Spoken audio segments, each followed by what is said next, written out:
Hello प्यारे दोस्तों, स्वागत है आप सबका हमारे एक नए ब्लॉग में।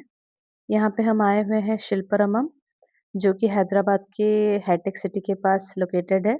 और यहाँ पे ऑर्गेनाइज हुआ है ओडिशा क्राफ्ट एंड फूड मेला, जो कि हर साल फरवरी में फर्स्ट वीक में या सेकंड वीक में 3 दिन के लिए रखा जाता है।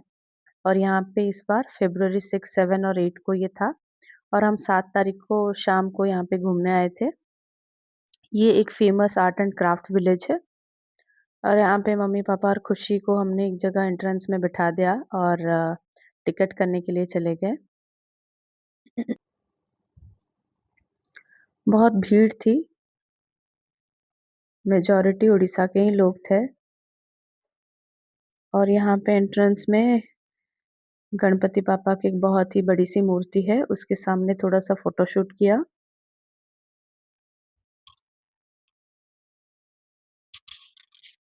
ये जो आर्ट एंड क्राफ्ट विलेज है, यहाँ पे अलग-अलग राज्यों के कारीगर जो हैं, वो अपने हाथों से बनाए गए जो भी हस्त निर्मित उत्पादन होते हैं, उसको प्रदर्शित करते हैं।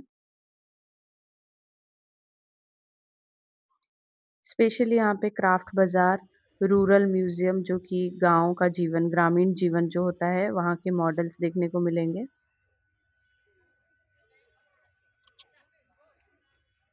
और ये जो आर्ट एंड क्राफ्ट विलेज है काफ़ी बड़ा है, ऑलमोस्ट 65 एकड़ लैंड में ये फैला हुआ है। कम से कम 3-4 घंटे लग जाते हैं इसको घूमने में। तो शुरुआत यहाँ से गार्डन से करते हैं, जो कि बहुत ही अच्छे से मेंटेन किया गया है, काफ़ी गुलाब के पौधे लगे हुए हैं। और ग्रास की जो कटिंग्स है भी बहुत ही खूबसूरत है। और आगे खुशी उसकी नाना-नानी के हाथ पकड़ते हुए आगे निकल गई है। बहुत सारे स्कूल के बच्चे भी आए हुए थे।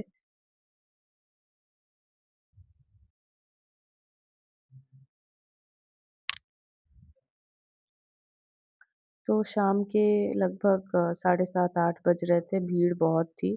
तो हमने सोचा कि मम्मी-पापा को एक जगह में गार्डन के पास बिठा दें और हम आगे देखने जाएँ कि मेले में क्या स्टॉल्स लगे हुए हैं।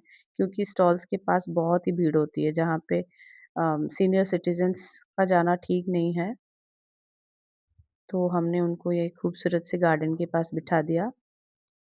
बहुत ही अच्छी गेंदा फूल के कलेक्शन थे वहाँ पे।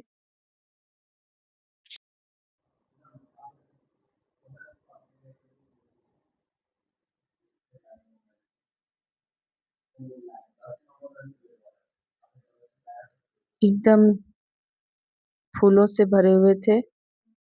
और शाम का जो टाइम होता है वहाँ पे लाइट्स ऑन होने के बाद ये जो गार्डन और फूल होते हैं, उसकी चमक और भी दुगनी हो जाती है। तो यहाँ पे मम्मी-पापा को हमने बिठा दिया और हम आगे निकल गए, जो क्राफ्ट मेला लगा हुआ था। और हमारी जो शुरुआत थी यहाँ पे ही ख़त्म हो गई, फूड के स्टॉल्स यहीं से शुरू थे। और भीड़ इतना था कि हम बिना खाए-पिए वहाँ से निकल आए और दूसरे एरिया को चले गए।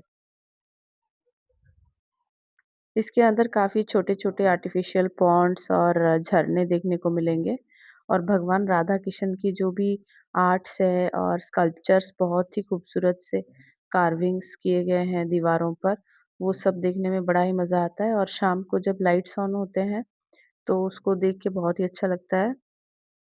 भगवान कृष्ण की जन्म से लेके महाभारत तक उनकी हर एक लीला यहाँ की दीवारों में बहुत ही खूबसूरत से देखने को मिलेंगे, जो कि इंग्लिश और तेलुगु में लिखा रहता है।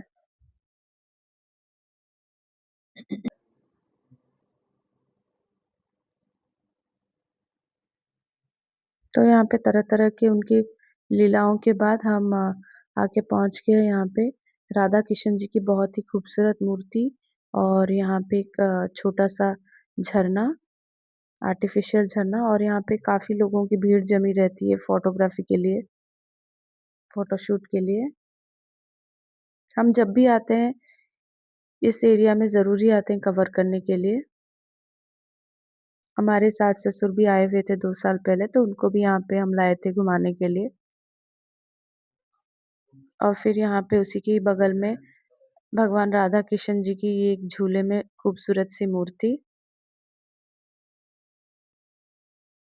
जो कि रात को कलरफुल लाइट्स के बीच में बहुत ही चमकती रहती है।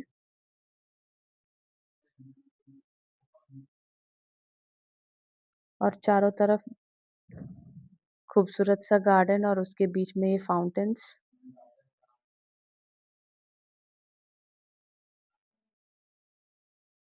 ये लोकेशन सबसे हमको अच्छा लगता है, तो हम जब भी आते हैं एक बार यहाँ पे घूम के ही जाते हैं, क्योंकि स्टॉल्स वगैरह में इतना भीड़ रहता है कि वहाँ पे खड़े होना भी मुश्किल हो जाता है।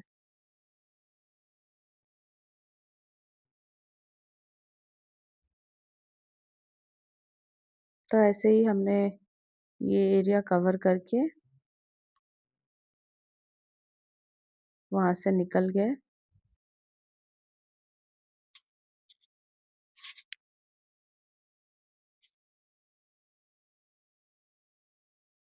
यहाँ पे इस बार भीड़ थोड़ी कम थी, क्योंकि मैक्सिमम लोग सब स्टॉल्स में और कल्चरल प्रोग्राम देखने में चले गए थे।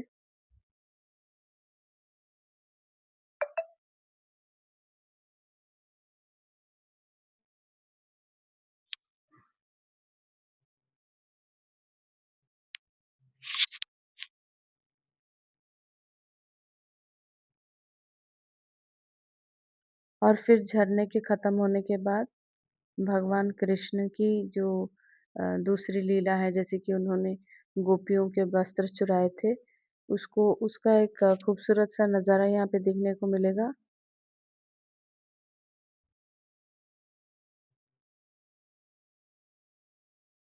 यहाँ पे एक आर्टिफिशियल पॉन्ड बना के गोपियों का मूर्तियाँ सब बनाया गया है।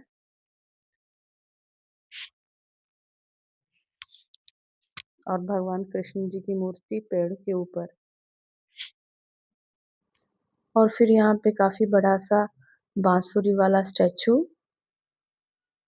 और सेंटर में भगवान कृष्ण जी की मूर्ति।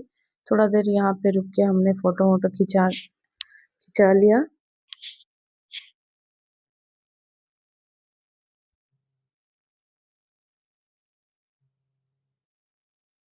ये स्पॉट जो होता है, ये भी बहुत ही खूबसूरत अट्रैक्शन है शिल्पारामम का।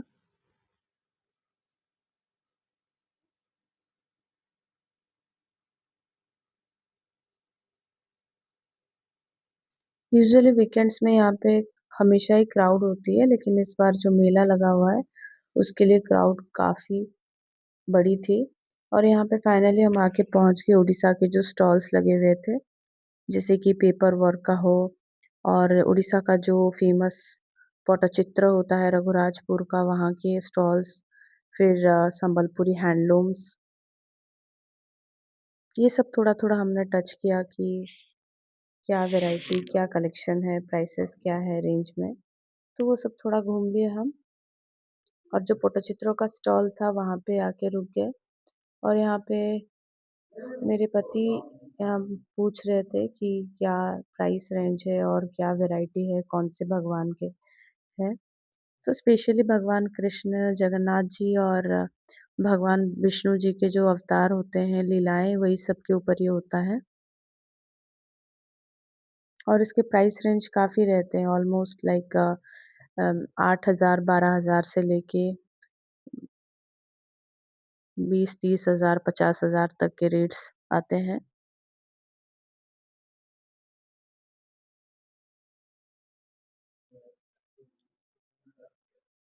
तो यहाँ पे हमने थोड़ा वैरायटी जो पोर्ट्रेट्स के है उसके बारे में पूछा और देखा। फिर यहाँ पे पिपली का स्टॉल, जो कि अपने चांदुआ वर्क के लिए बहुत ही फेमस है। तो ऐसे थोड़ा बहुत टच करके हम वहाँ से निकल गए।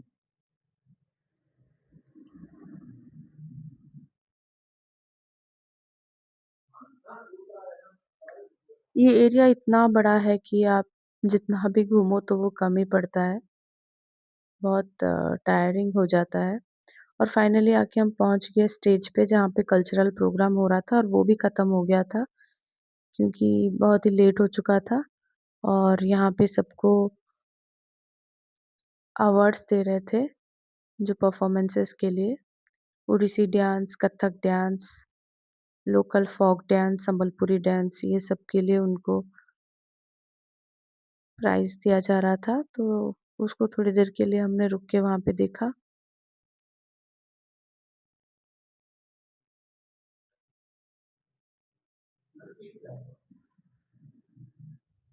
जो भी गेस्ट आए हुए थे वो उनको अवार्ड्स दे रहे थे, प्राइज़ेस दे रहे थे। तो ऐसे ही रहा हमारा पूरा शाम और फिर ऑलमोस्ट रात के 10 बजे हम वहाँ से निकल गए। तब तक के लिए धन्यवाद।